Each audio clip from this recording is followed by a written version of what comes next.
नव्या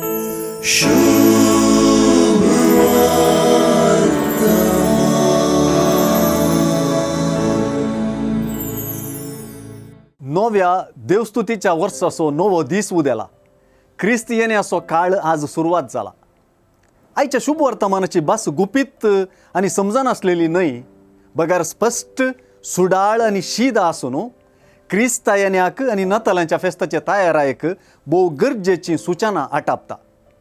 आकाश मंडळींत घडची घडितां लोकांक बियान शिरी सुकोवचे तसली आणि कंगाल करचे तसली आसतीत, तरी ती घडितां मनशा पुताच्या पदवेन भरलेल्या महिमे बरीत येण्याची निशाणी म्हूण जेजू सांगता. जेजूची उतरां बियाच्या घडितांत तावन धैर्याच्या मनोभावान भरलेले तयाराये मुखांतर महिमेन येवंकासच्या मनशा पुताक भेटोवंक आमकां प्रेरीत करतात. सत्राय सांबाळची आनी मागणें करचें हे दोन अपुरबायाचे मनोभाव जेजून सुवार्थेन दमून सांगले. आपल्याच राटावळींनी आणि स्वताच्या बोऱ्या वायटांतच स्वार्थभरीत रितीन बुडोवन गेल्ल्यांक वा हरियेकांत आपलेच भोंवतणी गुंवतेल्यांक आपल्या भाव भयणीच्या गरजांक स्पंदन करूंक असाध्य. तेच परी सोम्याक आपल्या काळीज उगडूंकय असाध्य.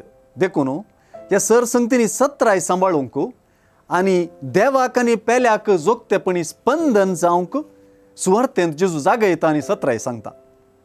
जेजू धैर्यान उबे रावा आनी तुमच्यो तकल्यो उबारून धरा, कित्याक तुमचे सोडवण लागीं पावल्या म्हूण जाणा जाया म्हणटा. तशेंच मून धरून कळनासतना मागणें करा म्हणटा. उबी रावचें आनी तकली उबारून धरची मागणें करपाची एक रीतच. मागणें एकडच्यान आमकां वैयक्तीक रितीन जागृत रावूंक आनी सत्राय सांबाळूंक करता, आनी एकडच्यान आमच्या पेल्याक आनी देवाक सोंपे रितीन स्पंदन जावची वाटी उगडता. जेजूक भेटच्या त्या दिसाक जागृतकायेन राखून रावया आनी मागण्या मुखांतर जेजूक रूप भेटची योग्यताय जोडून घेवया.